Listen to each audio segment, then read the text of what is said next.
What's up, YouTube? Welcome back to the Wallet Monkey channel, where we give you all the credit intel you need to grow your wallet. It's 2022. Happy New Year's to you and your family. I hope you had an amazing and safe holiday season. Now we're getting back into the game, right? We're getting back into the grind of things. And one of the things that fundamentally I noticed across the boards people despise is what I've got written on right on the screen, right in front of you. The word goals. Oh God, it's just such a gross connotation, isn't it? Because most people, I'm going to assume I'm talking to most people, and what I mean is we aren't really born and raised on how to run business properly, how to balance a checkbook properly, how to set proper goals, how to hold ourselves accountable, how to measure the result that we're getting in a year, how to stop ourselves when we're going in wrong directions. All of these things, if you were born better than this, I congratulate you. I was not. And so all of these things had a very nasty connotation to me, and I was filled with all of these bad experiences in my brain in terms of like what other family people had said, maybe my early attempts to try and set goals. Because of all those disasters, it created this trauma around it, and I could never really do it. And it wasn't until later in life, I'd say probably like 26, 27, I actually started doing it. And I could actually tell you like what it actually meant to set goals and hold yourself accountable in that way, right? Up until that point, I couldn't, which is kind of crazy. Somebody in their mid-20s, not really understanding, like I understand what it meant to, like, let me set a goal, whatever, but like actually accomplishing those goals is what I'm talking about. And being able to cross the finish line on those things that you really wanted, I was not able to consistently do. And I couldn't really tell you why. So, out of the gate, you should have some sort of goals for your finances for this year, okay? They can be as big or as small as you decide. And what they should be is, we get to the end of the year and we've got these bigger things accomplished.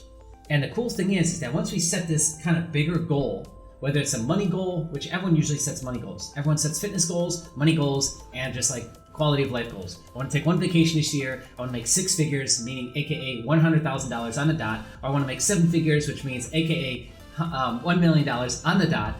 I want to take, like I said, one vacation this year. I want to lose 30 pounds, blah, blah, blah, right? So the intention is there. The intention is good, but we fall apart pretty quickly, which is why the average New Year's resolution, I think, lasts like 2 weeks, 3 weeks in terms of fitness, right? So it's the same thing here. We have to consistently do this, and you should have probably already done this by now. So a little guilt right there is this should have already been done.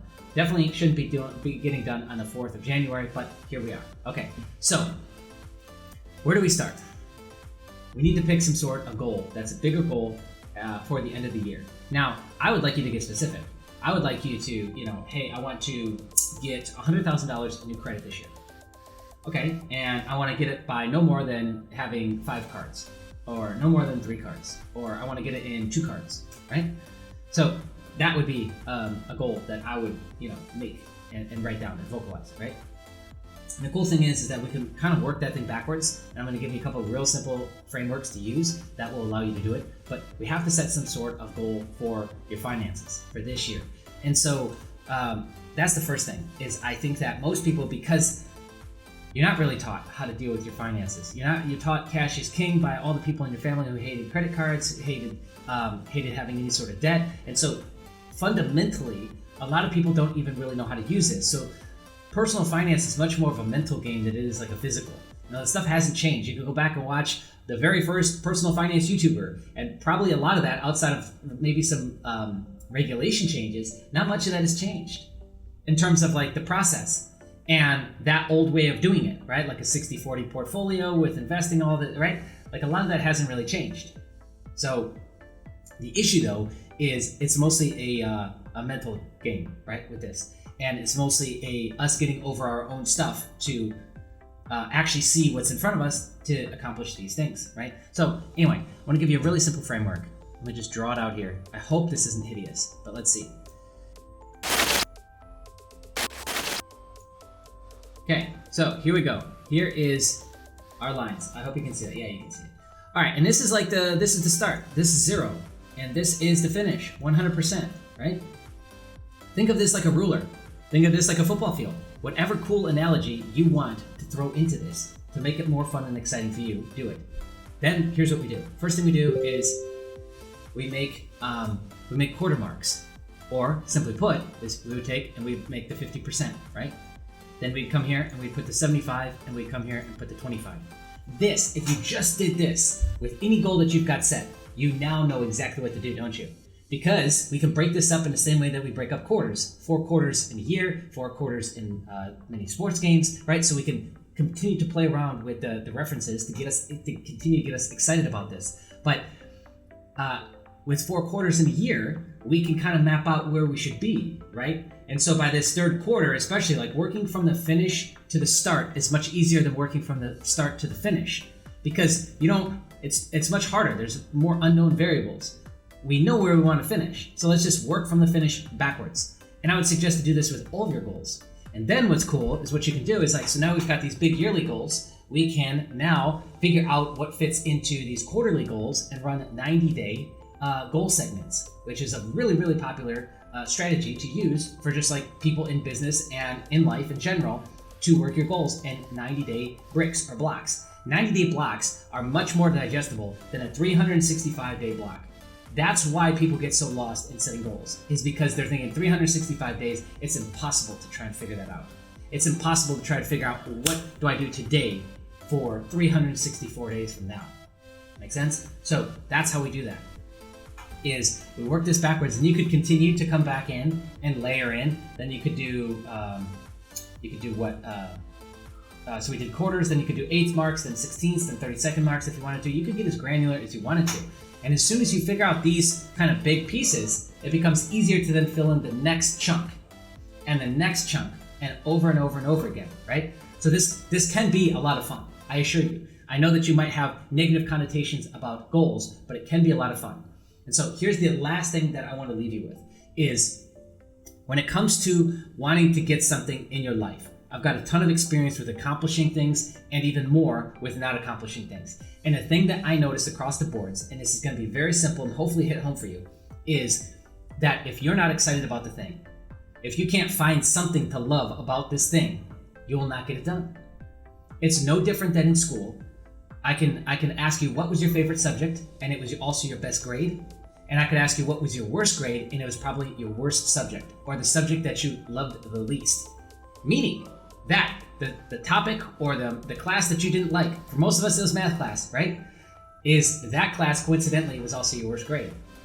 Favorite class, art, history, science, whatever, best grades. Same thing here, is that you can't expect to learn something or to stick with something if you can't find something that you love about it. So you've got to be able to attach this goal, this let's say $100,000 in new credit, to something in your real life. Getting a new house, getting a new car, getting married, getting something, right? We've got to be able to attach that to a deeper purpose so that we can be purpose-driven in this journey to accomplish this thing. Because I can assure you, if it's just some vanity metric, or if it's just some kind of like empty, thoughtless thing, first off, you're not going to stick with it. Two, I would bet money, large amounts of money, that you would not accomplish it. And it's just because it really is that simple. That is the winning formula. Fall in love with some piece of what you're doing in all areas of your life and all goals that you set, and you're much more likely to have the tenacity, to have the driving force when it matters, to study and accomplish those things, right? And that's it. So that is my, I guess you could call it, insight for 2022. First off, you got to set personal finance goals. So sit down by yourself or with your significant other and come up with those things. A small list. Start small. And then just give yourself the halfway mark and then try and guess the start point, which again would be where you are now. Nothing. Zip, right? And then 75%, 25%, and at least fill in those pieces. And it's going to put you much more closer to understanding where you need to be quarter by quarter on your journey to these goals for this year. All right, I hope that's helped. Comment below if you've got questions, or maybe if you want me to expand on this. I've actually talked about this quite a bit in the past, and I've got other videos that maybe I could upload, or we could do a fresh version of this for 2022. Let me know in the comment section below. Let me know also too, if you want to vocalize this and hold yourself accountable at an even higher level, then vocalize what your personal finance goals are in the comments section below. Like this video, and be on the lookout. More videos coming soon. Subscribe, hit the bell notification so you don't miss those alerts. See ya.